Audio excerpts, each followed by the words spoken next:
Odour of Chrysanthemums. By D.H.Lawrence. Odour of Chrysanthemums was written in 1909, revised and published in 1911. It was included in The Prussian Officer and Other Stories in 1914, released in America in 1916.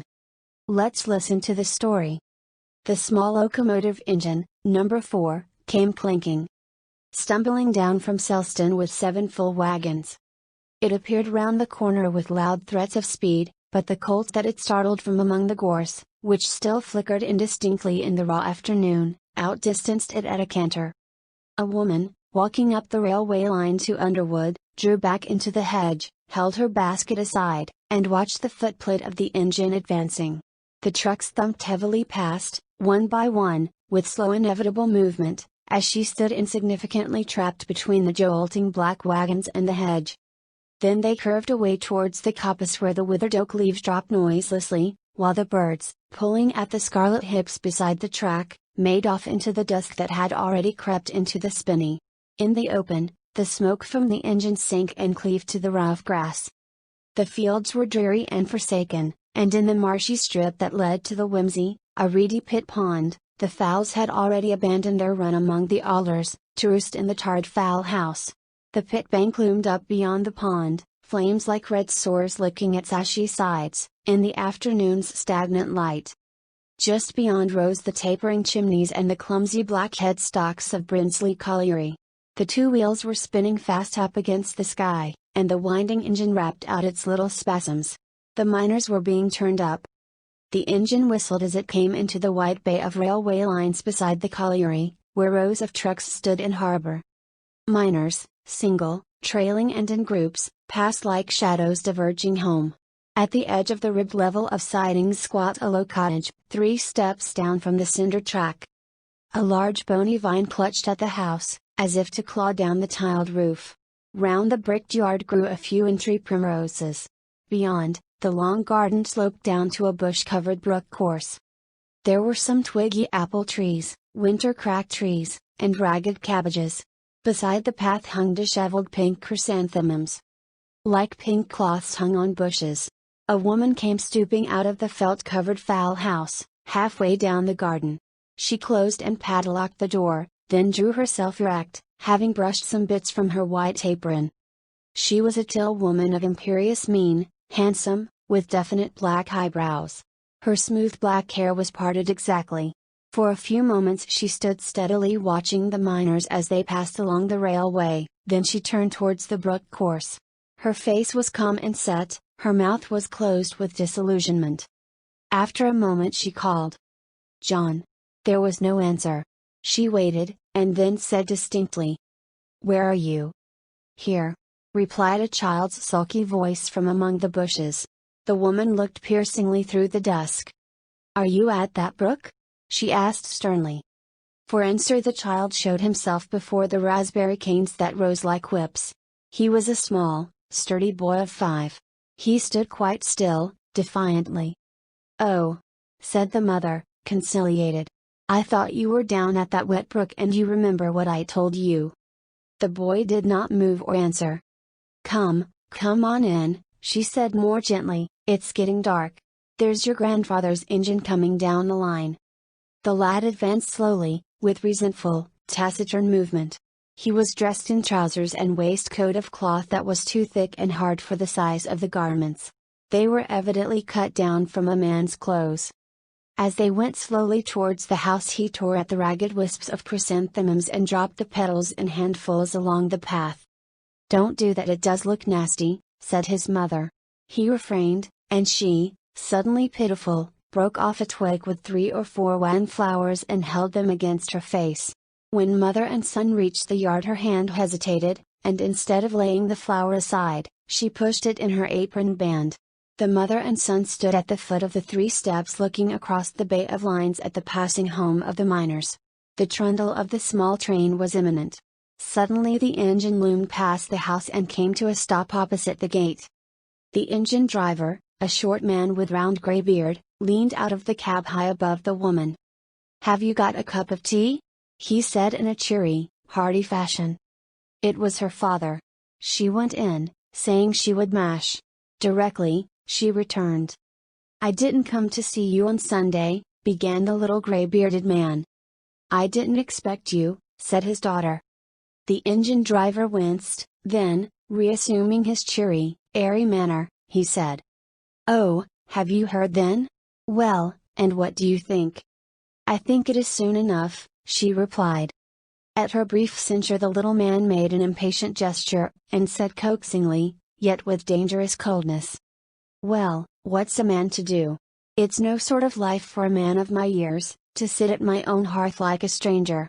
And if I'm going to marry again it may as well be soon as late. What does it matter to anybody?" The woman did not reply, but turned and went into the house. The man in the engine cab stood assertive, till she returned with a cup of tea and a piece of bread and butter on a plate.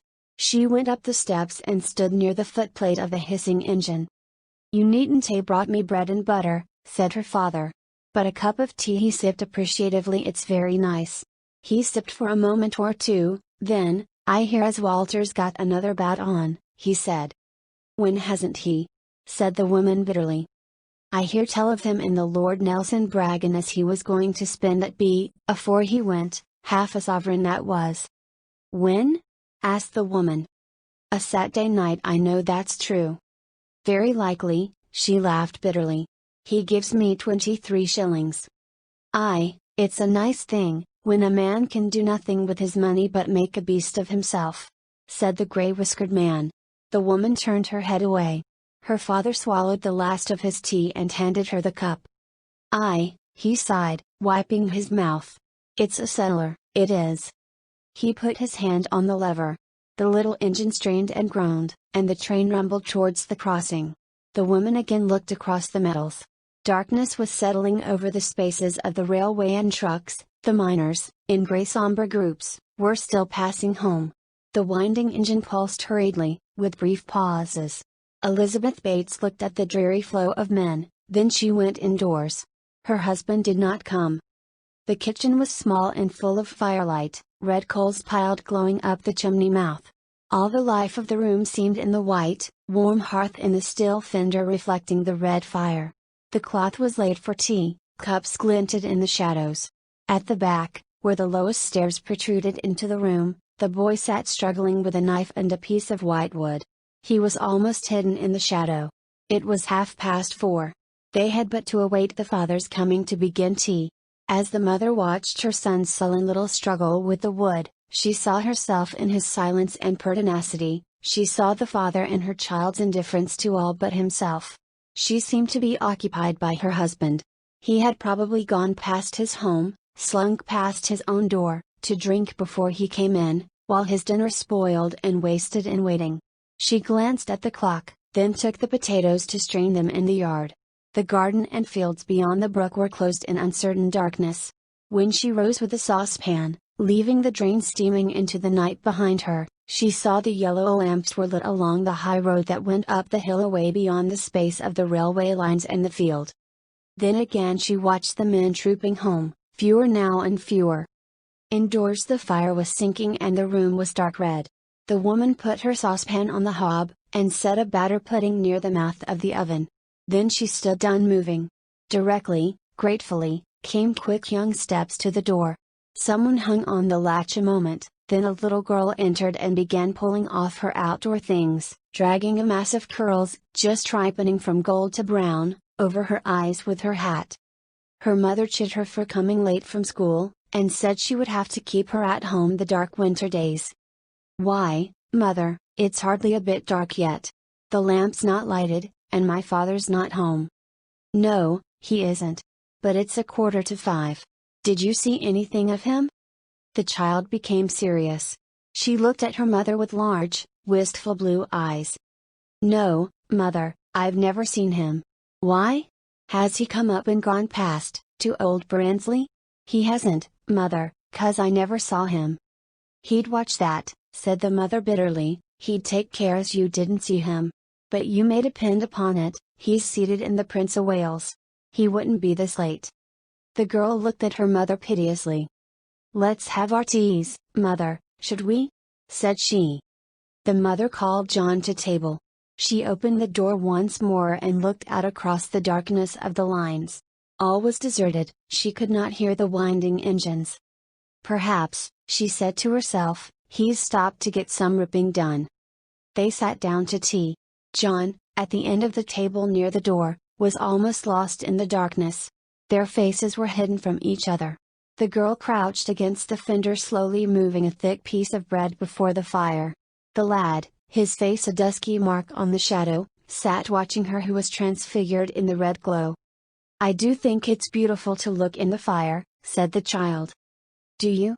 said her mother. "Why?" "It's so red, and full of little caves, and it feels so nice, and you can fair smell it." "It'll want mending directly," replied her mother, "and then if your father comes he'll carry on and say there never is a fire when a man comes home sweating from the pit. A public house is always warm enough." There was silence till the boy said complainingly, "Make haste, our Annie." "Well, I am doing. I can't make the fire do it no faster, can I?" "She keeps waffling it about so's to make her slow," grumbled the boy. "Don't have such an evil imagination, child," replied the mother. Soon the room was busy in the darkness with the crisp sound of crunching. The mother ate very little. She drank her tea determinedly, and sat thinking. When she rose her anger was evident in the stern unbending of her head. She looked at the pudding in the fender, and broke out. "It is a scandalous thing as a man can't even come home to his dinner. If it's crozzled up to a cinder I don't see why I should care. Past his very door he goes to get to a public house, and here I sit with his dinner waiting for him." She went out. As she dropped piece after piece of coal on the red fire, the shadows fell on the walls, till the room was almost in total darkness. "I canna see," grumbled the invisible John. In spite of herself, the mother laughed. "You know the way to your mouth," she said. She set the dustpan outside the door. When she came again like a shadow on the hearth, the lad repeated, complaining sulkily, "I canna see." "Good gracious!" cried the mother irritably, "you're as bad as your father if it's a bit dusk." Nevertheless she took a paper spill from a sheaf on the mantelpiece and proceeded to light the lamp that hung from the ceiling in the middle of the room. As she reached up, her figure displayed itself just rounding with maternity. "Oh, mother!" exclaimed the girl. "What?" said the woman, suspended in the act of putting the lamp glass over the flame. The copper reflector shone handsomely on her, as she stood with uplifted arm, turning to face her daughter. "You've got a flower in your apron," said the child, in a little rapture at this unusual event. "Goodness me!" exclaimed the woman, relieved. "One would think the house was afire." She replaced the glass and waited a moment before turning up the wick. A pale shadow was seen floating vaguely on the floor. "Let me smell," said the child, still rapturously, coming forward and putting her face to her mother's waist. "Go along, silly," said the mother, turning up the lamp. The light revealed their suspense so that the woman felt it almost unbearable. Annie was still bending at her waist. Irritably, the mother took the flowers out from her apron band. "Oh, mother, don't take them out!" Annie cried, catching her hand and trying to replace the sprig. "Such nonsense!" said the mother, turning away. The child put the pale chrysanthemums to her lips, murmuring, "Don't they smell beautiful?" Her mother gave a short laugh. "No," she said, "not to me. It was chrysanthemums when I married him, and chrysanthemums when you were born, and the first time they ever brought him home drunk, he'd got brown chrysanthemums in his buttonhole." She looked at the children. Their eyes and their parted lips were wondering. The mother sat rocking in silence for some time. Then she looked at the clock. 20 minutes to 6.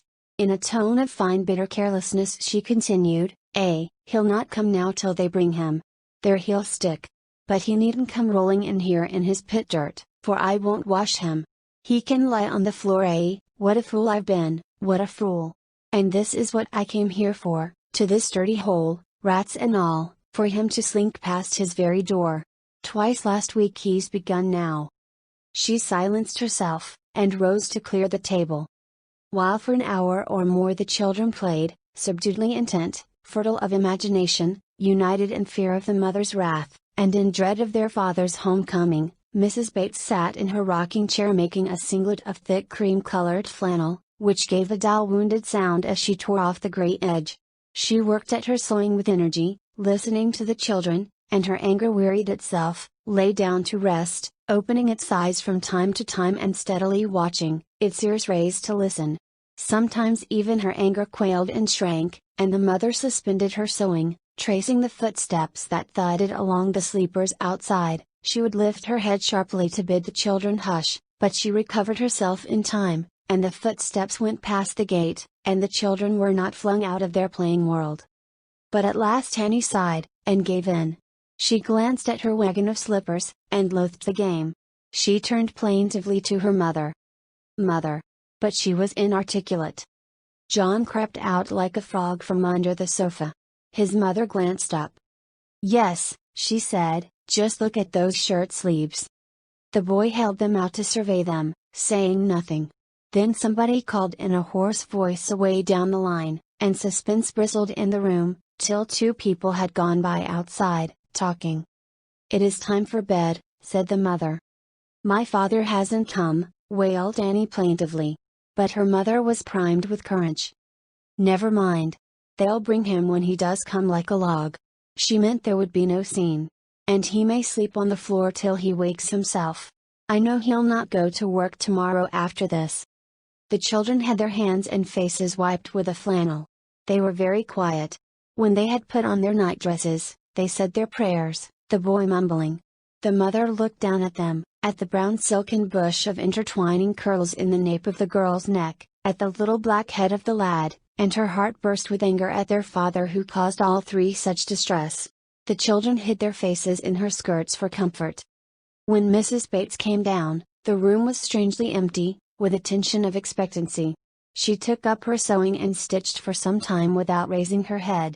Meantime her anger was tinged with fear. The clock struck 8 and she rose suddenly, dropping her sewing on her chair. She went to the stair-foot door, opened it, listening. Then she went out, locking the door behind her. Something scuffled in the yard, and she started, though she knew it was only the rats with which the place was overrun. The night was very dark. In the great bay of railway lines, bulked with trucks, there was no trace of light, only away back she could see a few yellow lamps at the pit top, and the red smear of the burning pit bank on the night.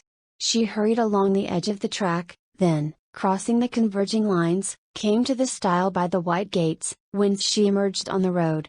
Then the fear which had led her shrank. People were walking up to New Brinsley. She saw the lights in the houses. 20 yards further on were the broad windows of the Prince of Wales, very warm and bright, and the loud voices of men could be heard distinctly. What a fool she had been to imagine that anything had happened to him. He was merely drinking over there at the Prince of Wales. She faltered. She had never yet been to fetch him, and she never would go. So she continued her walk towards the long straggling line of houses, standing blank on the highway. She entered a passage between the dwellings. "Mr. Wrigley?" "Yes." "Did you want him?" "No, he's not in at this minute." The raw-boned woman leaned forward from her dark scullery and peered at the other, upon whom fell a dim light through the blind of the kitchen window. "Is it Mrs. Bates?" she asked in a tone tinged with respect. "Yes. I wondered if your master was at home. Mine hasn't come yet." "Hasn't he? Oh, Jack's been away and 'ad his dinner and gone out. 'E's just gone for 1/2 an hour afore bedtime. Did you call at the Prince of Wales?" "No. No, you didn't like. It's not very nice." The other woman was indulgent. There was an awkward pause. "Jack never said nothink about your master," she said. "No. I expect he's stuck in there." Elizabeth Bates said this bitterly, and with recklessness. She knew that the woman across the yard was standing at her door listening, but she did not care. As she turned. "Stop a minute. I'll just go and ask Jack if he knows anythink," said Mrs. Wrigley. "Oh, no, I wouldn't like to put." "Yes, I will, if you'll just step inside and see as T.H. Childer doesn't come downstairs and set theirselves afire." Elizabeth Bates, murmuring a remonstrance, stepped inside. The other woman apologized for the state of the room. The kitchen needed apology. There were little frocks and trousers and childish undergarments on the squab and on the floor, and a litter of playthings everywhere. On the black American cloth of the table were pieces of bread and cake, crusts, slops, and a teapot with cold tea. Ours is just as bad," said Elizabeth Bates, looking at the woman, not at the house. Mrs. Wrigley put a shawl over her head and hurried out, saying, "I shanna be a minute." The other sat, noting with faint disapproval the general untidiness of the room. Then she fell to counting the shoes of various sizes scattered over the floor. There were 12. She sighed and said to herself, "No wonder." Glancing at the litter, there came the scratching of 2 pairs of feet on the yard, and the Wrigleys entered. Elizabeth Bates rose. Wrigley was a big man, with very large bones. His head looked particularly bony. Across his temple was a blue scar, caused by a wound got in the pit, a wound in which the coal dust remained blue like tattooing. "Asna ye come home yet?" asked the man, without any form of greeting, but with deference and sympathy. "I couldna say where he is, he's na north there." He jerked his head to signify the Prince of Wales.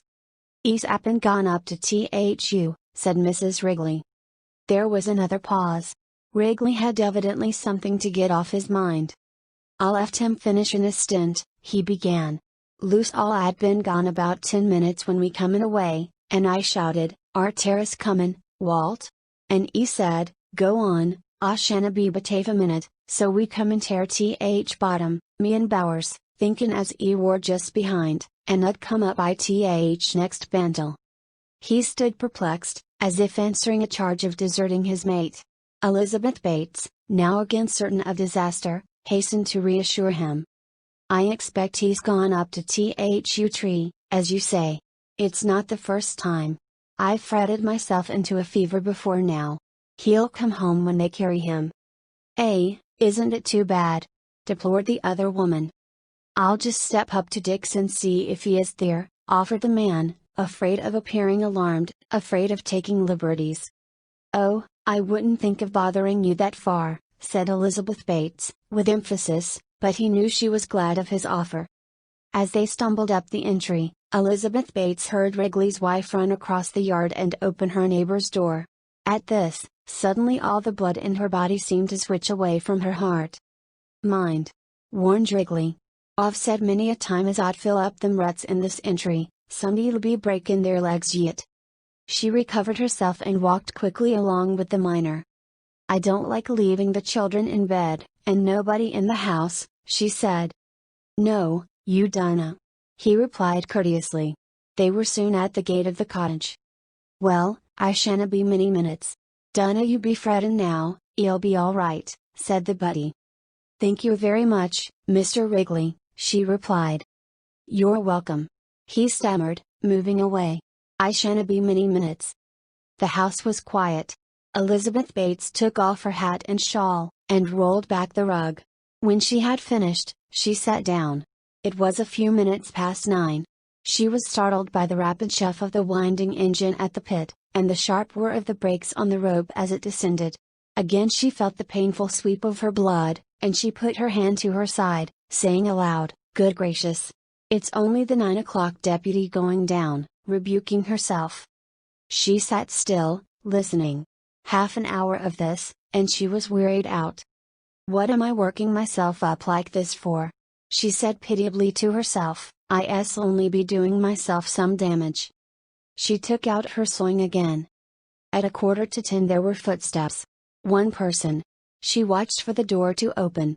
It was an elderly woman, in a black bonnet and a black woolen shawl, his mother. She was about 60 years old, pale, with blue eyes, and her face all wrinkled and lamentable. She shut the door and turned to her daughter-in-law peevishly. Lizzie, whatever shall we do, whatever shall we do?" she cried. Elizabeth drew back a little, sharply. "What is it, mother?" she said. The elder woman seated herself on the sofa. "I don't know, child, I can't tell you." She shook her head slowly. Elizabeth sat watching her, anxious and vexed. "I don't know," replied the grandmother, sighing very deeply. "There's no end to my troubles, there isn't. The things I've gone through, I'm sure it's enough." She wept without wiping her eyes, the tears running. "But, mother," interrupted Elizabeth, "what do you mean? What is it?" The grandmother slowly wiped her eyes. The fountains of her tears were stopped by Elizabeth's directness. She wiped her eyes slowly. "Poor child. You poor thing," she moaned. "I don't know what we're going to do, I don't, and you as you are, it's a thing, it is indeed." Elizabeth waited. "Is he dead?" she asked, and at the words her heart swung violently, though she felt a slight flush of shame at the ultimate extravagance of the question. Her words sufficiently frightened the old lady, almost brought her to herself. "Don't say so, Elizabeth. We'll hope it's not as bad as that. No, may the Lord spare us that, Elizabeth. Jack Wrigley came just as I was sitting down to a glass afore going to bed, and he said, 'Appen you'll go down Th line, Mrs. Bates. Walt's had an accident. 'Appen you'll go and sit wire till we can get him home.' I hadn't time to ask him a word afore he was gone. And I put my bonnet on and come straight down, Lizzie. I thought to myself, that poor blessed child, if anybody should come and tell her of a sudden, there's no knowing what'll happen to her. You mustn't let it upset you, Lizzie, or you know what to expect. How long is it, 6 months or is it 5, Lizzie?" The old woman shook her head. "Time slips on, it slips on. Elizabeth's thoughts were busy elsewhere. If he was killed, would she be able to manage on the little pension and what she could earn? She counted up rapidly. If he was hurt, they wouldn't take him to the hospital. How tiresome he would be to nurse. But perhaps she'd be able to get him away from the drink and his hateful ways. She would while he was ill. The tears offered to come to her eyes at the picture. But what sentimental luxury was this she was beginning? She turned to consider the children. At any rate, she was absolutely necessary for them. They were her business. Repeated the old woman, "It seems but a week or 2 since he brought me his first wages. He was a good lad, Elizabeth, he was, in his way. I don't know why he got to be such a trouble, I don't. He was a happy lad at home, only full of spirits.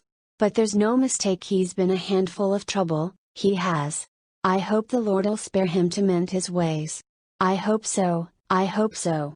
You've had a sight of trouble with him, Elizabeth, you have indeed. But he was a jolly enough lad, why me, he was, I can assure you. I don't know how it is." The old woman continued to muse aloud, a monotonous irritating sound, while Elizabeth thought concentratedly, startled once, when she heard the winding engine chuff quickly, and the brakes skir with a shriek. Then she heard the engine more slowly, and the brakes made no sound. The old woman did not notice. Elizabeth waited in suspense. The mother-in-law talked, with lapses into silence. "But he wasn't your son, Lizzie, and it makes a difference. Whatever he was, I remember him when he was little, and I learned to understand him and to make allowances. You've got to make allowances for them." It was 10:30, and the old woman was saying, "But it's trouble from beginning to end. You're never too old for trouble, never too old for that," when the gate banged back, and there were heavy feet on the steps. "I'll go, Lizzie, let me go," cried the old woman, rising. But Elizabeth was at the door. It was a man in pit clothes. "They're bringin' him, missus," he said. Elizabeth's heart halted a moment. Then it surged on again, almost suffocating her. Is it bad?" she asked. The man turned away, looking at the darkness. "The doctor says he'd been dead hours. He saw him at Th lamp cabin." The old woman, who stood just behind Elizabeth, dropped into a chair, and folded her hands, crying, "Oh, my boy, my boy." "Hush!"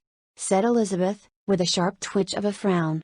"Be still, mother, don't waken Th children, I wouldn't have them down for anything." The old woman moaned softly, rocking herself. The man was drawing away. Elizabeth took a step forward. "How is it?" she asked. "Well, I couldn't say for sure," the man replied, very ill at ease. "E war finish an instant and Th buddies 'ad gone, and a lot of stuff come down atop in him." "And crushed him?" cried the widow, with a shudder. "No," said the man, "it fell at Th back of him. E war under Th face, and it never touched him. It shut him in." It seems he were smothered. Elizabeth shrank back. She heard the old woman behind her cry. What? What did he say it was? The man replied, more loudly, he were smothered. Then the old woman wailed aloud, and this relieved Elizabeth. Oh, mother, she said, putting her hand on the old woman, don't waken children, don't waken children. She wept a little, unknowing, while the old mother rocked herself and moaned. Elizabeth remembered that they were bringing him home, and she must be ready. They'll lay him in the parlor, she said to herself, standing a moment pale and perplexed. Then she lighted a candle and went into the tiny room. The air was cold and damp, but she could not make a fire, there was no fireplace. She set down the candle and looked round. The candlelight glittered on the luster glasses, on the two vases that held some of the pink chrysanthemums, and on the dark mahogany. There was a cold, deathly smell of chrysanthemums in the room. Elizabeth stood looking at the flowers. She turned away, and calculated whether there would be room to lay him on the floor, between the couch and the chiffonier. She pushed the chairs aside. There would be room to lay him down and to step round him. Then she fetched the old red tablecloth, and another old cloth, spreading them down to save her bit of carpet. She shivered on leaving the parlor, so, from the dresser drawer she took a clean shirt and put it at the fire to air. All the time her mother-in-law was rocking herself in the chair and moaning. You'll have to move from there, mother, said Elizabeth. They'll be bringing him in. Come in the rocker. The old mother rose mechanically, and seated herself by the fire, continuing to lament. Elizabeth went into the pantry for another candle, and there, in the little penthouse under the naked tiles, she heard them coming. She stood still in the pantry doorway, listening. She heard them pass the end of the house, and come awkwardly down the 3 steps, a jumble of shuffling footsteps and muttering voices. The old woman was silent. The men were in the yard. Then Elizabeth heard Matthews, the manager of the pit, say, You go in first, Jim. Mind. The door came open, and the 2 women saw a collier backing into the room, holding one end of a stretcher on which they could see the nailed pit boots of the dead man. The 2 carriers halted, the man at the head stooping to the lintel of the door. Where will you have him? Asked the manager, a short, white-bearded man. Elizabeth roused herself and came from the pantry carrying the unlighted candle. In the parlor, she said. In there, Jim. Pointed the manager, and the carriers backed round into the tiny room. The coat with which they had covered the body fell off as they awkwardly turned through the 2 doorways, and the women saw their man, naked to the waist, lying stripped for work. The old woman began to moan in a low voice of horror. Lay Th stretcher at Th side, snapped the manager, and put him on Th cloths. Mind now, mind. Look you now. One of the men had knocked off a vase of chrysanthemums. He stared awkwardly, then they set down the stretcher. Elizabeth did not look at her husband. As soon as she could get in the room, she went and picked up the broken vase and the flowers. Wait a minute, she said. The 3 men waited in silence while she mopped up the water with a duster. What a job, to be sure. The manager was saying, rubbing his brow with trouble and perplexity. Never knew such a thing in my life, never. He'd no business to have been left. I never knew such a thing in my life. Fell over him clean as a whistle, and shut him in. Not 4 foot of space, there wasn't yet, it scarce bruised him. He looked down at the dead man, lying prone, half naked, all grimed with coal dust. Asphyxiated, the doctor said. It is the most terrible job I've ever known. Seems as if it was done at purpose. Clean over him, and shut him in, like a mousetrap. He made a sharp, descending gesture with his hand. The colliers standing by jerked aside their heads in hopeless comment. The horror of the thing bristled upon them all. Then they heard the girl's voice upstairs calling shrilly, Mother, Mother, who is it? Mother, who is it? Elizabeth hurried to the foot of the stairs and opened the door. Go to sleep, she commanded sharply. What are you shouting about? Go to sleep at once, there's nothing. Then she began to mount the stairs. They could hear her on the boards, and on the plaster floor of the little bedroom. They could hear her distinctly. What's the matter now? What's the matter with you, silly thing." Her voice was much agitated, with an unreal gentleness. "I thought it was some man come," said the plaintive voice of the child. "Has he come?" "Yes, they've brought him. There's nothing to make a fuss about. Go to sleep now, like a good child." They could hear her voice in the bedroom. They waited whilst she covered the children under the bedclothes. "Is he drunk?" asked the girl, timidly, faintly. "No. No, he's not. He's asleep." "Is he asleep downstairs?" "Yes, and don't make a noise." There was silence for a moment, then the men heard the frightened child again. "What's that noise?" "It's nothing, I tell you, what are you bothering for?" The noise was the grandmother moaning. She was oblivious of everything, sitting on her chair rocking and moaning. The manager put his hand on her arm and bade her shh. The old woman opened her eyes and looked at him. She was shocked by this interruption, and seemed to wonder. "What time is it?" The plaintive thin voice of the child, sinking back unhappily into sleep, asked this last question. 10 o'clock, answered the mother more softly. Then she must have bent down and kissed the children. Matthews beckoned to the men to come away. They put on their caps and took up the stretcher. Stepping over the body, they tiptoed out of the house. None of them spoke till they were far from the wakeful children. When Elizabeth came down, she found her mother alone on the parlor floor, leaning over the dead man, the tears dropping on him. "We must lay him out," the wife said. She put on the kettle, then returning knelt at the feet, and began to unfasten the knotted leather laces.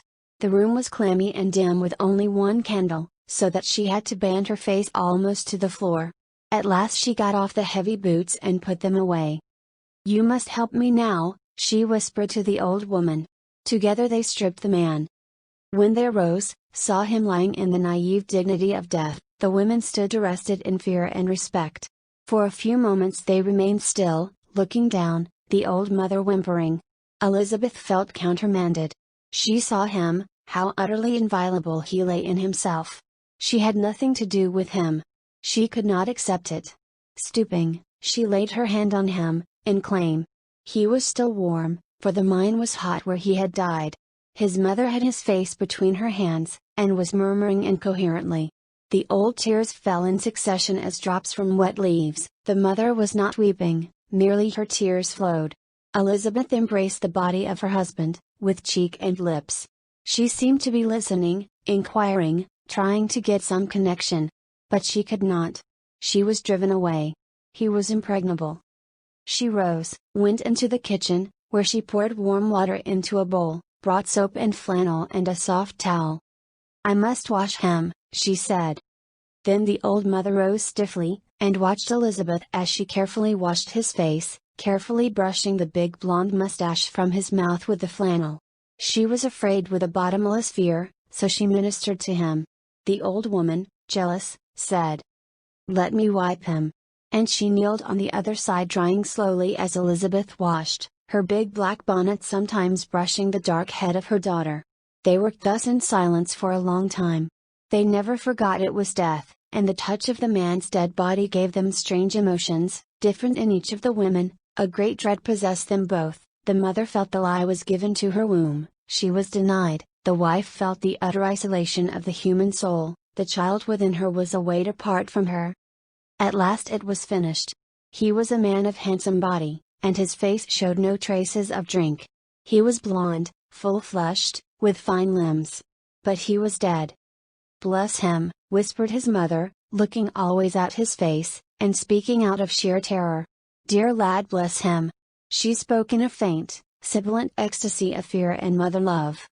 Elizabeth sank down again to the floor, and put her face against his neck, and trembled and shuddered. But she had to draw away again. He was dead, and her living flesh had no place against his. A great dread and weariness held her, she was so unavailing. Her life was gone like this. White as milk he is, clear as a 12-month baby, bless him, the darling. The old mother murmured to herself. Not a mark on him, clear and clean and white, beautiful as ever a child was made, she murmured with pride. Elizabeth kept her face hidden. He went peaceful, Lizzie peaceful as sleep. Isn't he beautiful, the lamb? He must ha' made his peace, Lizzie. 'Appen he made it all right, Lizzie, shut in there. He'd have time. He wouldn't look like this if he hadn't made his peace. The lamb, the dear lamb. But he had a hearty laugh. I love to hear it. He had the heartiest laugh, Lizzie, as a lad." Elizabeth looked up. The man's mouth was fallen back, slightly open under the cover of the mustache. The eyes, half shut, did not show glazed in the obscurity. Life with its smoky burning gone from him, had left him apart and utterly alien to her. And she knew what a stranger he was to her. In her womb was ice of fear, because of this separate stranger with whom she had been living as one flesh. Was this what it all meant, utter, intact separateness, obscured by heat of living? In dread she turned her face away. The fact was too deadly. There had been nothing between them, and yet they had come together, exchanging their nakedness repeatedly. Each time he had taken her, they had been two isolated beings, far apart as now. He was no more responsible than she. The child was like ice in her womb. For as she looked at the dead man, her mind, cold and detached, said clearly, "Who am I? What have I been doing? I have been fighting a husband who did not exist. He existed all the time. What wrong have I done? What was that I have been living with?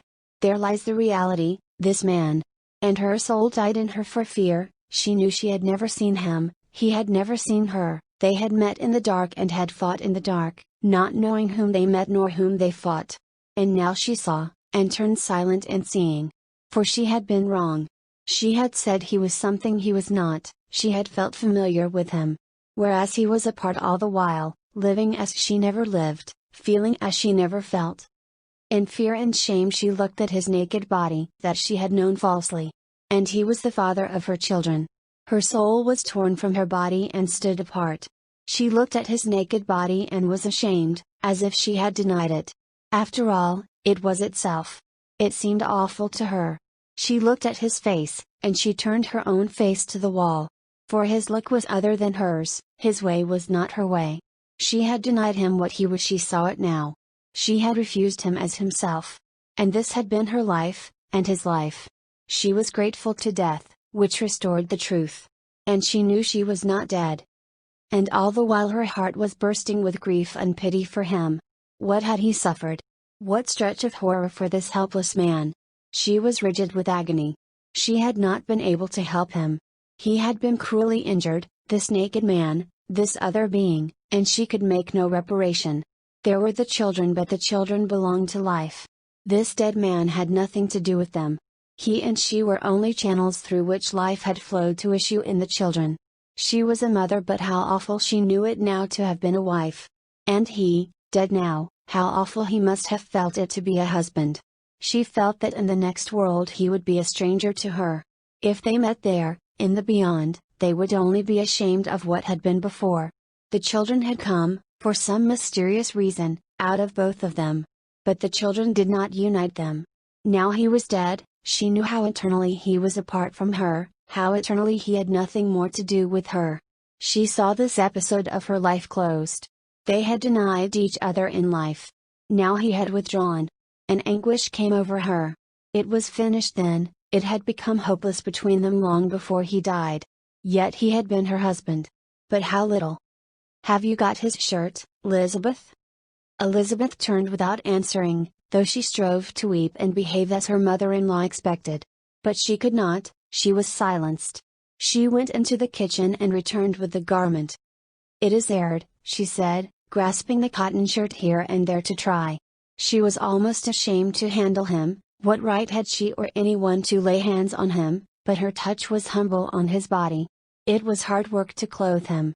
He was so heavy and inert.